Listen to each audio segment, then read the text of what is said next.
carnage. Ruin has descended upon Crimsontrumpets. The dwarves, clustered together, felt hope draining from their bones as they saw their end approaching. It was in this moment that they knew their home, for as mighty as it seemed, was a mere plaything of the wider world. But hope or no, they would fight, until the last dwarf, for their home, for Crimsontrumpets. Well, hello you bearded bastards, and welcome back once again to Thestar Saxul, Crimsontrumpets.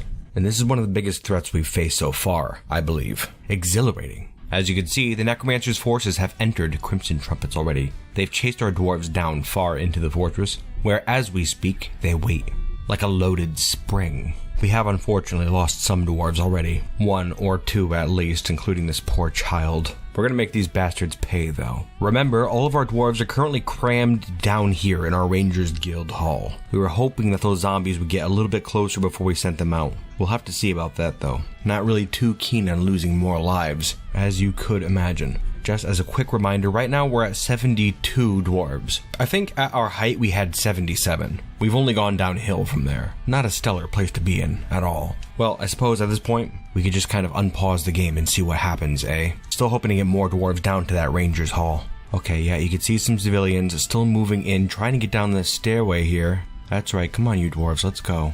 Unfortunately though, yes, the goblins are moving in as well. Zombie goblins, that is. Well, and they are going to come face to face with these civilians here. Come on, get the hell down. Get down there. Get down there. There you go. Run down to the fortress. Yeah, the zombies are moving down now. Alright, you dwarves, you ready to move out? Let's do this. Gonna send the warriors out of the Rangers Guild Hall and to the top of that stairway right there, just to start. Come on out, you guys. Let's go. Here they come. Like a balled fist, just punching out at the goblins. I think it was a good idea to wait like this. Okay, there they go. They've killed a couple zombies right there. No losses yet. No further losses, I should say. Moving up a little bit to the King's Hall Bridge, you can see they're taking on a goblin zombie here. I don't really want anybody to fight on the bridge because they can be knocked off into the water, but they seem to be getting across okay. See, now this here is kind of what I was afraid of. The dwarves just keep seeing enemies, so there's no way to really stop them at this point after the goblins are all, like, lined up like this. They just move from one target to the next, you know? But they seem to be taking them on just fine. Actually, you know what? I noticed right there, those weren't zombies. Oh, what a stupid person. I probably should have taken a look at this list here first.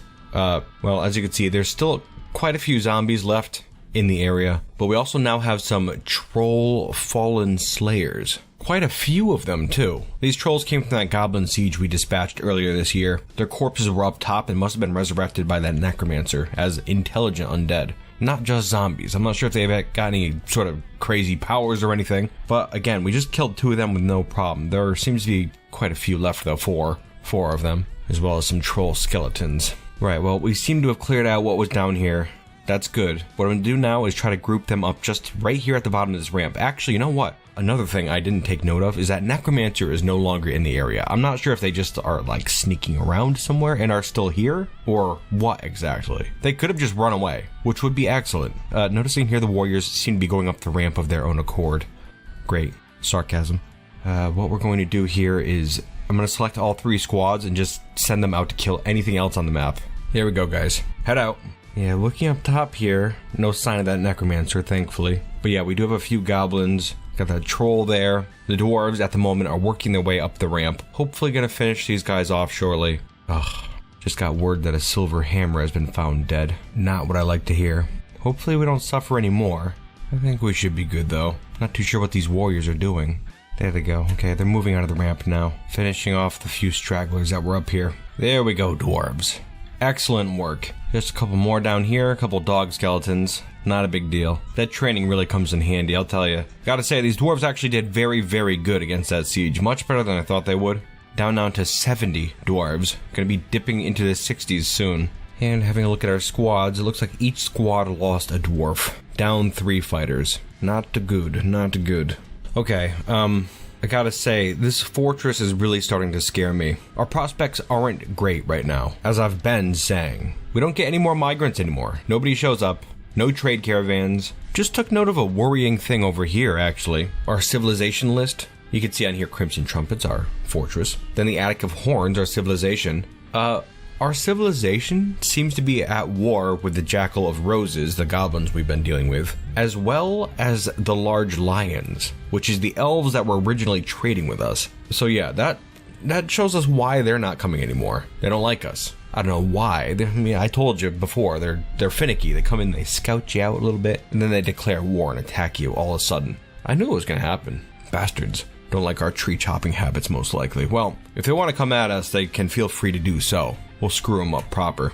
But still, that does not help our situation. Honestly, not too sure what to do. I think what we're going to have to do is call an emergency meeting of the dwarves and get some suggestions. We have some pretty grand plans for this fortress, but unfortunately, they might be getting untenable. We're having less and less hands to do the work and less reason to even put the work in.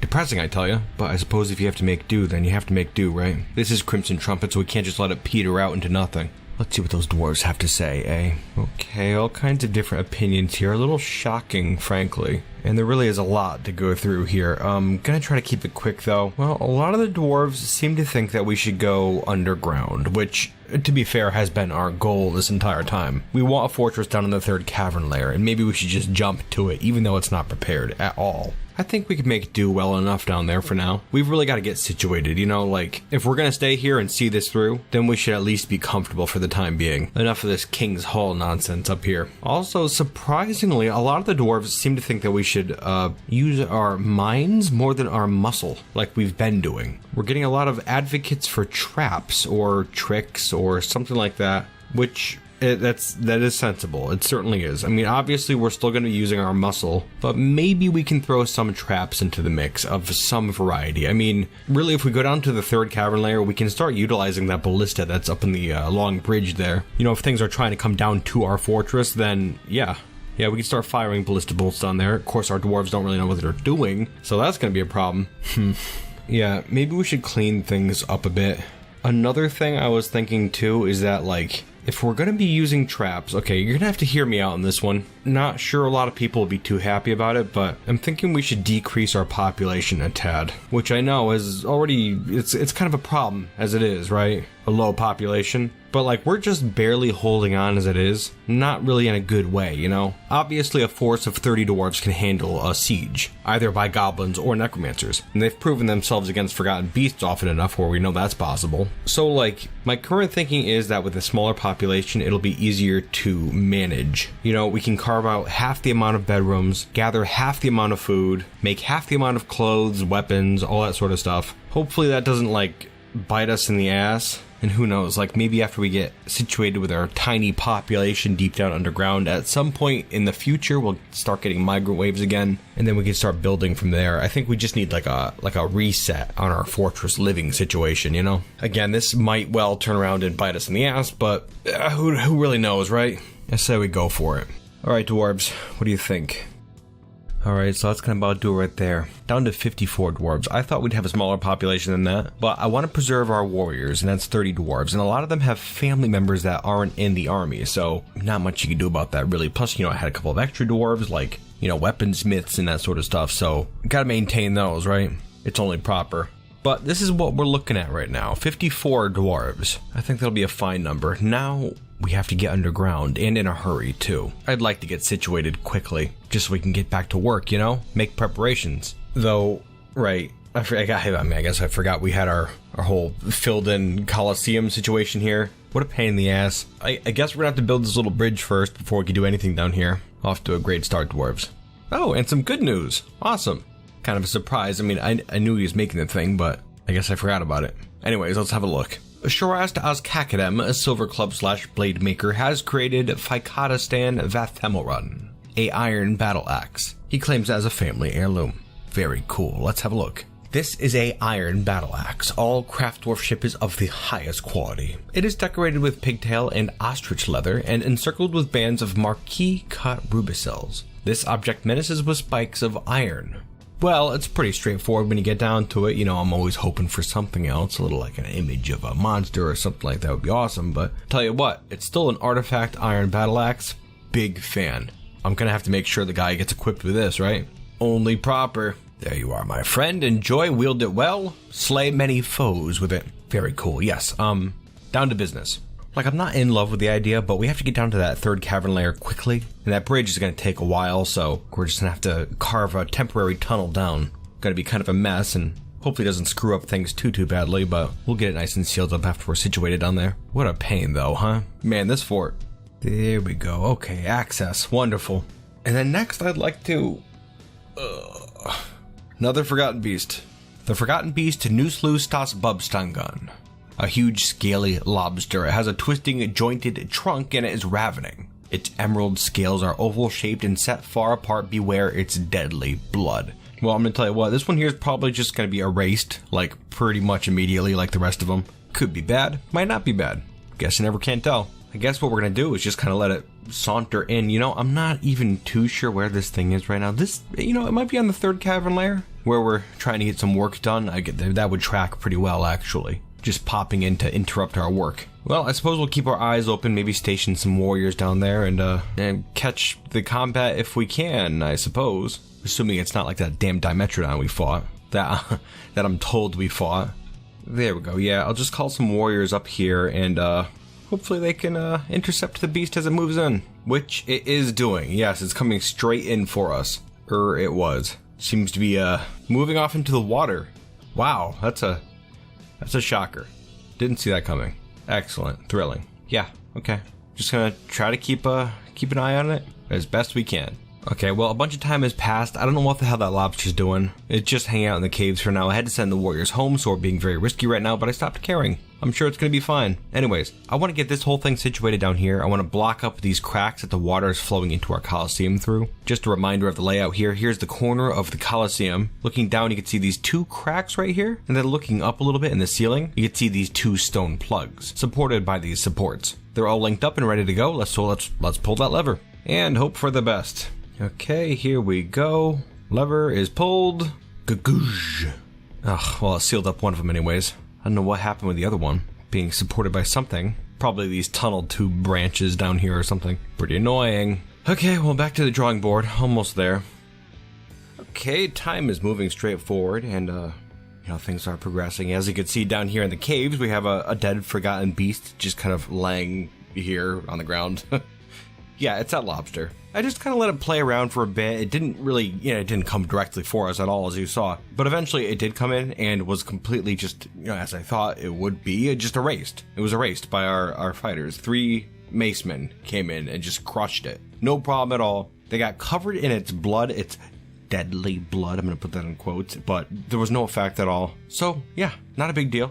There's really no sense in wasting so much time on it. Not much to talk about. And so with that in mind, we're going to move on a little bit. Just note that at this point, we have the game paused for a different reason. But first, well, let's have a look down here. Got all kinds of stuff going on. Got a new meeting hall. We are trying to move down here underground. There's a lot of travel between this third cavern layer and the King's Hall Fortress right now. So if I could just get everything centered down here, it would decrease that time a whole bunch. Looking down underground, you can see some nice finished up bedrooms. Beds in place. Getting them smoothed out now. I imagine this would be enough for our dwarves. We have a bunch of families around, so we're not going to need the full 54 bedrooms. Note, too, that the Colosseum is still filled with water, of course. A little bit of bad news right there. But that's fine, because we actually have some much, much worse news. You see, well, after that last Forgotten Beast, we had another one pop up. Its name is Tofi Terathiayanu Okwari Mavina, and it's a great quadruped composed of vomit. It has a pair of branching antennae, and it has a gaunt appearance. Now, this creature here popped up in the second cavern layer, way off in the unexplored regions, and it looked like it couldn't get to us. For a while, we were, you know, I was just gonna ignore it, honestly. It was over there for a little bit. I figured, you know, what the hell, we'll build for a bit, might as well get some stuff done, eh? It stayed over there, completely fine. Watched it kind of would just, you know, go off into the darkness, come back over, romp around in the, you know, the mushroom forests and whatnot. Minding its own business, just what we like. Until that is, all of a sudden, it just like plops down in the water and just rushes over to our fortress, but then stopped again. And just kind of like, you know, messed around out in the forest once again. I was like, okay, well, now I know it swims. Excellent, noted. But still, wasn't coming directly in, so I was like, alright, I'll give it a second. Looked away for 2 seconds, and here it is. On our long bridge, and I don't know how it manages. I think there's some sort of bad, foul magic down here in the second cavern layer or something that causes forgotten beasts to behave in unnatural manners. Yeah, I don't know how it got up here so fast, but I just turn around and here it is, up on the bridge. You can see there are piles upon piles of just dead war dogs all around it right now. It must have just killed these things in a blink of an eye. Damn shame, really. Again, I have no clue how the thing got up here. Just as a precautionary measure, I had come over here into this side hall and I stationed a bunch of warriors in there just to kind of hang out. I figured the thing would definitely have to come through this hallway right here and they would just intercept it as it came through. If it ever did come through, which it didn't look like it was. It didn't even come up through this hall anyway, so I don't know what the hell it's doing. But yeah, so they are nearby. That's good. Again, I don't know how the creature got up here, and I think we're in some serious trouble right now. This ain't gonna go well. Again, webs, that's the thing that we're so afraid of. This may be a fortress-ending disaster, but I guess we'll see, huh? Oh, that's how it got up. Well, that's stupid of me. Forgot I built this stairway over here.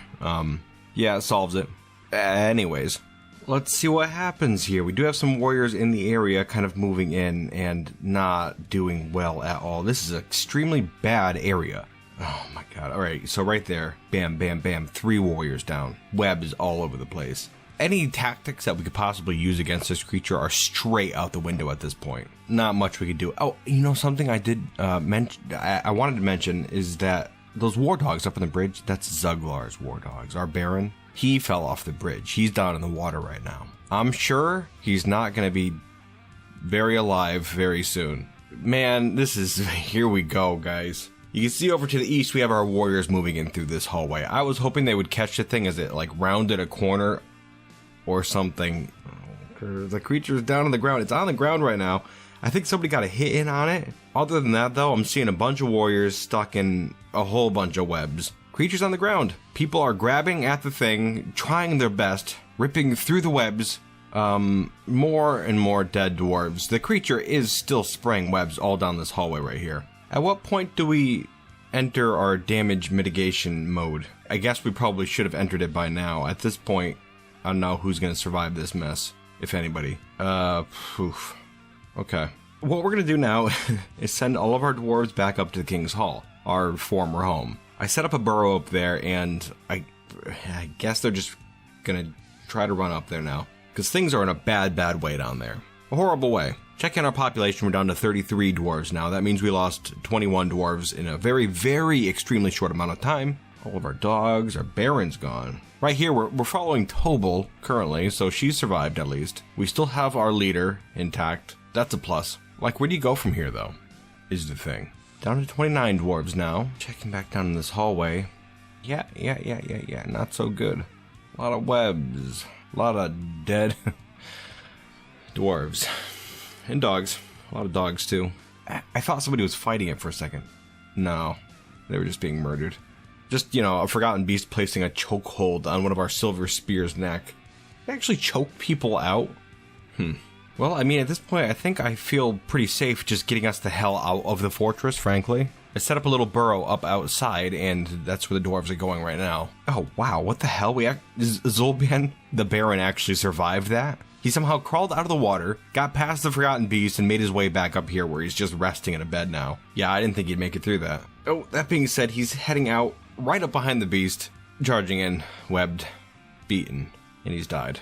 The beast looks to be right on the tail of those dwarfs who just exited the fortress right now. It spotted that one dwarf going up and looks to be just, following them up to the surface where it emerges.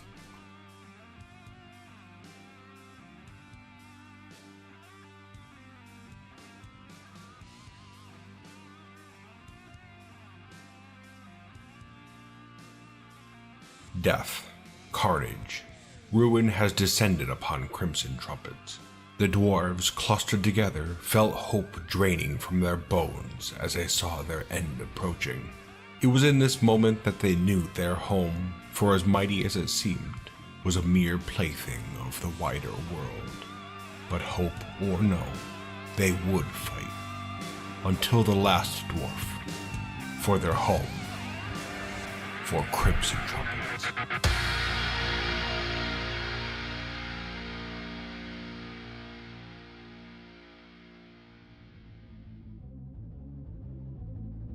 Well, on that note right there, it's the surprising end of Crimsontrumpets. Something that's actually a channel first here I've never actually lost a fortress on YouTube, so it's kind of strange to see, frankly. But here we are.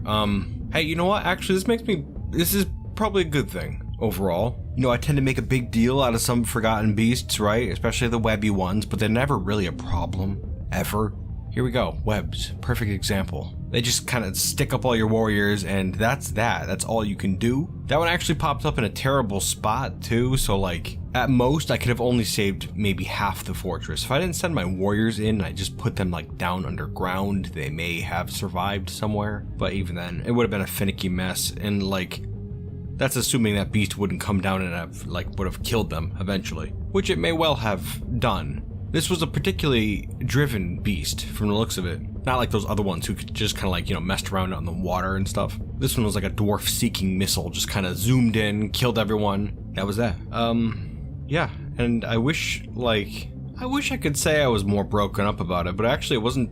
I mean, like, it's probably good. It's probably good. Didn't really end it on a high note, I don't think. The fortress seemed to be faltering pretty badly. I don't know why migrants stopped coming. That's a huge bummer. I have a feeling it was a bug. Like, I know people like to speculate and think that there was something happening out in the world, but like, just this past weekend I was playing a different fortress, just like a little thing for myself, and the same thing happened. And I think it was tied to the caravan. Like, remember that caravan kept showing up here to Crimsontrumpets, and it would show up to the depot, and one of those early visits, it was heading away and like it had exploded or something like that, and the horse was crammed into the wall. Remember that whole thing? Yeah, I think that screwed up the wagon for a bit, and like that, I have a feeling that's why they haven't shown up again. I don't know what solved it in this other game that I was playing, but like eventually I saved the game, stopped playing, and started playing again, and when I did, like as soon as I unpaused the game, it said a merchant had gone berserk, even though they weren't like in the area. But then the caravan started coming again the following year. So again, I don't know if that's the same thing that's going on here, but like it could well be that the merchants are just bugged out, like sitting at the edge of Crimsontrumpets and we just can't see them. I don't know. This game, it's a puzzle, I tell you. But yeah, back to the bigger issue of Crimsontrumpets crumbling. Yeah, didn't really expect it. It was good. Again, I'm gonna say that because it felt good. It felt good while I was playing. You know, I've beaten this dead horse a whole bunch, but like for a while the stress system in Dwarf Fortress was really screwed up. It was bad, didn't feel good. You couldn't go out and fight anything anymore. If you went out and fought too much, like your dwarves saw dead bodies, they'd end up freaking out in pretty short order. But that doesn't seem to be the case at all anymore. Like we saw a bunch of dead bodies, and only towards the end here did they start getting kind of crabby. I saw quite a few upset dwarves at the end, but they still were like, they weren't like beyond help. Additionally, it's not like I was keeping the best care of them most of the time. They just had that communal room business up top. So yeah, just feels a lot better. Still eager to really dig my fingers in at some point and like start a big fortress proper, another fighting fortress. This one was promising. I'll probably have to do the same exact thing at some point. A dwarf fortress with like no gates or walls, or maybe like minimal use of gates and walls. Be a little bit smarter than these dwarves here, you know? Don't want another vomit blob web incident. But yeah, overall, it was a pretty good time. I felt positive about it, and I'm eager to see what we do in the future. Even if this particular fortress didn't feel like it amounted to very much at all. Never know what you're going to see in Dwarf Fortress, I'll tell you that much. Anyways, my bearded bastards, I thank you for watching. I really hope you enjoyed yourselves. A special thanks to all the fan artists out there who sent in artwork that I've displayed during these end portions. It's very much appreciated. I know people get a kick out of it. Always means a lot. A super special thanks to all the people over there supporting me on Patreon. I couldn't do a single bit of this without you guys, so you gotta know how much it means to me. I appreciate it a ton, you bastards. And with that, I guess we say goodbye to Crimsontrumpets. Truly a shocking end that came out of nowhere. Well, until next time, my bearded bastards.